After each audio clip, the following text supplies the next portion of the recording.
All right, welcome into Sports Bit Betting Insight today. Paulie and Teddy, Monday, April 18th. Big game breakdown is going to be the three playoff games tonight. We'll get to Cubs and the Cardinals, plus play of the day. All that coming up. We start with the deep dive and one takeaway from every game one over the weekend. We start with Cavs and Detroit. You look at the Pistons, they were up 7 in the fourth quarter and they hit 15 threes. But the big three delivered for the Cavs, especially Kevin Love, Teddy. He had 28 and 13. Yeah, but you watch that game, and it's the same thing we've been saying about Cleveland for the last 2 months. They look vulnerable. They look beatable. Detroit's not an elite team, and the Cavs are life and death on a weekend with all of these blowouts.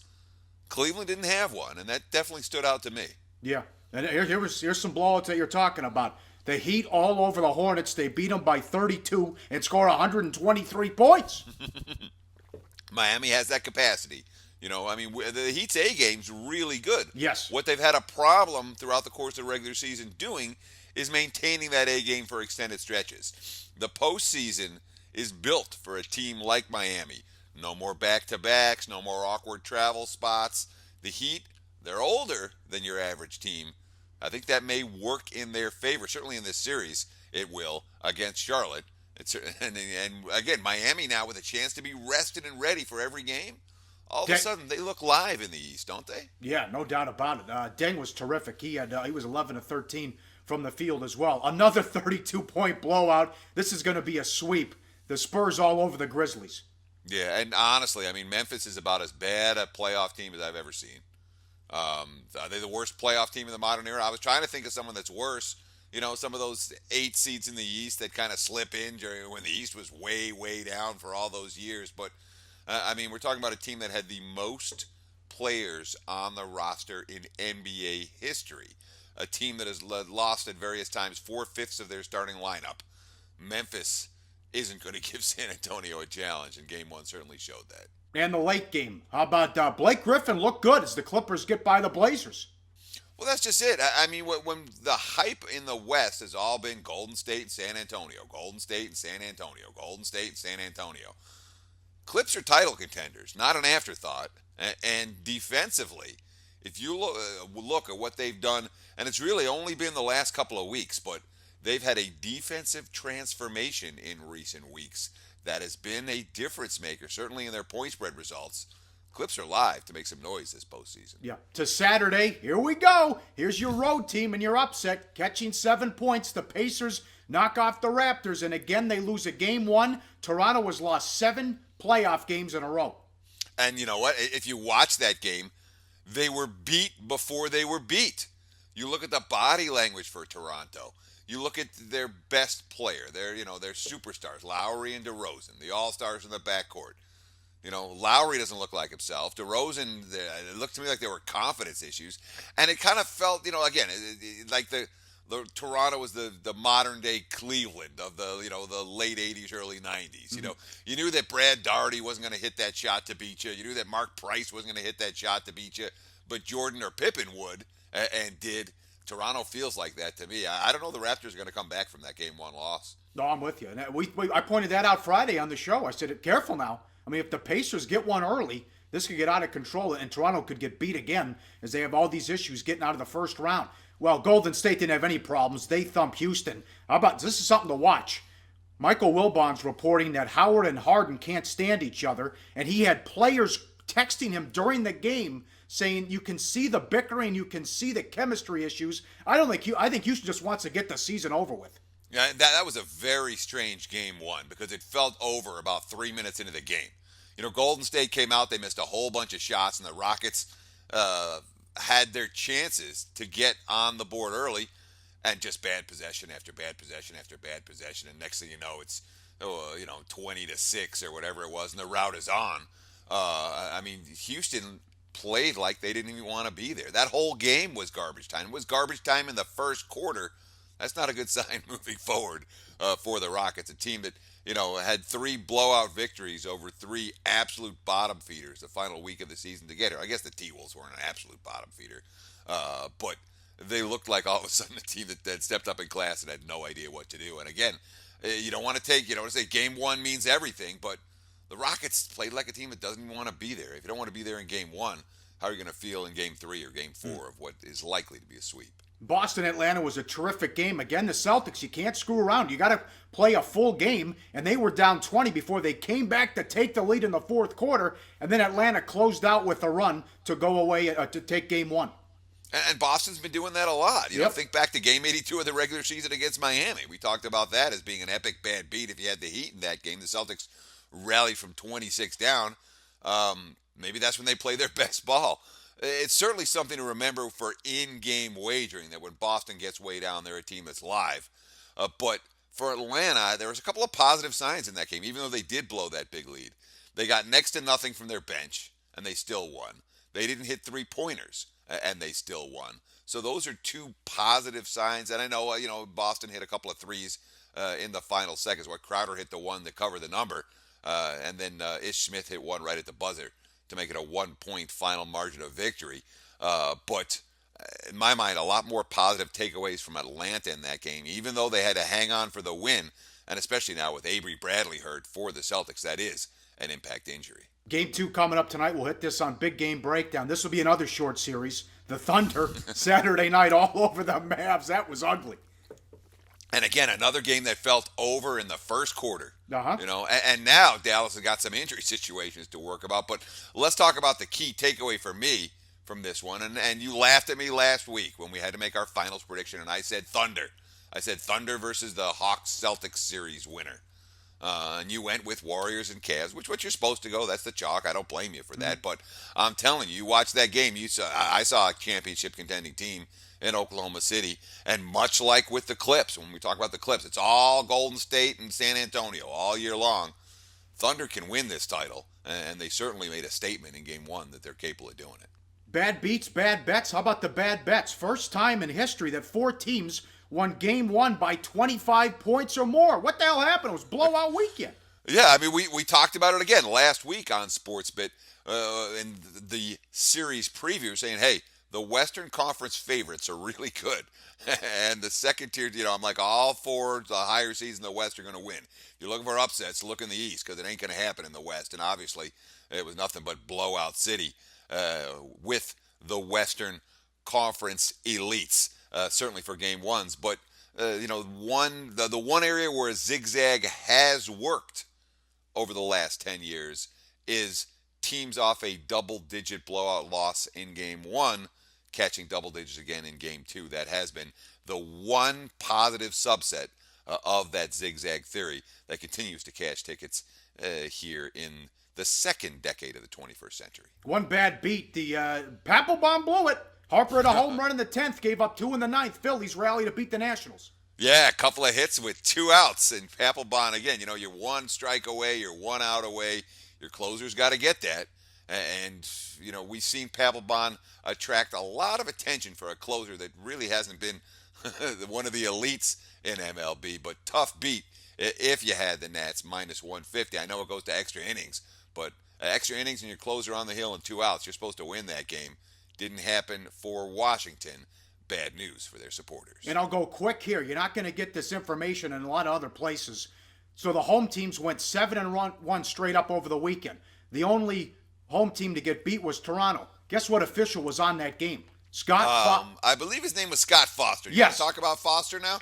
The road team in the playoffs, the road team has won 13 in a row. So over the weekend, they go 7-1. He's on the only loser. Last year, it got off to a great start where if Foster wasn't on the game, there was something. They started off like 21-2 straight up. Well, this guy was best friends with Donaghy. And this is from Fox News. Phone calls between Donaghy and Foster back and forth December 30th, 2006. I'm just going to give you the information. You decide what you're going to do. 10:34 in the morning. Donaghy calls Foster. 10:35. Donaghy calls another official. 10:36. Donaghy calls the middleman between him and his bookie. 10:39. Donaghy calls Foster. He's calling him before and after games, and he's talking to him for, 60, 90 seconds and all these phone calls. And David Stern said, nothing to see here. Scott Foster's fine. 13 wins in a row for the road team. It's incredible. We're talking 7, 8, 9-point dogs too, Teddy, in some of those. So the question is, as a bettor, what do you do with that information, Paul?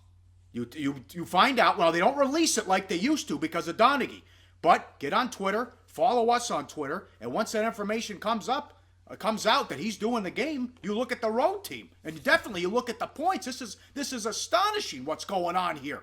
If you look at the road team plus the points, why don't you maximize your return on investment That too, there, yeah. Mr. Road Team winning, and maybe take a look at some money line in those Scott Foster games as well. Admittedly, again, you don't want to convict someone based on circumstantial evidence, but when it comes to NBA referees who we truly trust, and NBA referees, we want to know what side they have.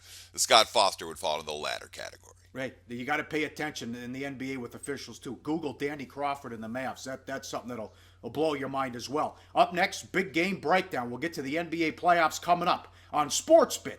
Betting Insight today. All right, time for big game breakdown. We start 4 o'clock Pacific. First game NBA playoffs. Pacers on the road to take on the Raptors. Game 2. Toronto 7, 193.5. The Pacers got in Lowry's face, and maybe they got in his head in Game 1. You look at this graphic, he is now 3-9 straight up as a starter, and 2-10-2 ATS in the playoffs. A big problem, and he had some interesting comments after the game, Teddy. Yeah, he certainly did. And, of course, this is from a guy who's now, lost 7. Toronto has lost 7 straight playoff games, 4 of them outright as home favorites. Lowry goes 3 of 13 from the floor, 4 of 9 from the free throw line, and he commits 6 turnovers in game number 1. Here's the quote. If you start thinking like that, negatively, your energy gets zapped. You start thinking, oh, shit, here we go again. You can't think like that. But you know what? Kyle Lowry is thinking like that, and it's a big problem right now for the Raptors moving forward when your best player has a black cloud over his head in the postseason and doesn't have that requisite level. And Lowry's all about energy and confidence. When he doesn't have it, that's bad news for a Toronto team laying 7 tonight. Are you worried about the Pacers? Well, I mean, George was terrific, but he didn't get a lot of help. No. I mean, for as great as he was, the supporting cast, very little in that ballgame. George, of course, 12 of 22 from the floor. He scored 33. The rest of the team combined, George made 12 hoops. The rest of the team made 22. He scored 1/3 of their points. And you can't count on winning games in the postseason when one guy is coming up with 1/3 of their production in key areas. But again, sometimes I look at that as a positive. You know that this team's capable of winning games even when the supporting cast doesn't play particularly well. So in a game where they do play well, not only they win, maybe they'll win easily. Yep. All right, game 2, the Mavs and the Thunder. Thunder 13.5, 200 the total. Dirk was going up against a brick wall in that OKC defense. And as you know, we taped this early in the morning, but Barea not expected to play, could be out the whole series. Darren Williams is doubtful as well. And you look at the rebounds. We've been talking about it the last couple of weeks here on SportsBit. OKC out-rebounded the Mavs 56-33 in this one. Yeah, it didn't even feel like it was that close, Dallas missed 59 shots, and when you miss that many shots, every time you know who's going to end up with the ball. OKC, the number 1 rebounding team by a wide margin in the regular season, winning the rebounding by plus 23 in game 1. And how bad was it? Look at this graph. Dallas starters go 108 minutes. They get 12 rebounds. Yeah. Enes Kanter, who, needless to say, does not even start for Oklahoma City, he played 23 and a half minutes. He out-rebounded the entire group of Maverick starters. That's problematic for Dallas moving forward. Not to mention those point guard injuries that are, if you read some of the Rick Carlisle quotes, he's not exactly a particularly confident guy at this stage of the postseason. His post-game quotes were somewhat negative, shall we say. Worth noting that Donovan got Kevin Durant and Russell Westbrook out after a combined 56 minutes. So it seems to me as if when OKC has the opportunity, they're not going to look to blow out margin on Dallas. They're going to look to make sure Durant and Westbrook and as many of their other key guys can be as fresh as possible for round number 2. To the Rockets and the Warriors. Warriors 13, 218 the total. The market is expecting Curry to play when you look at the total and the line. They have beat Houston 9 in a row at home. And I will point this out in case he leaves the game with an injury or he doesn't play many minutes. Earlier this season, Golden State won at Houston without Curry, and Barnes didn't play in that game as well. Yeah, and they were underdogs in that game, if you remember. It was the second night of back-to-backs, and they were coming off, I believe it was their second loss of the season. Dallas beat them, I think.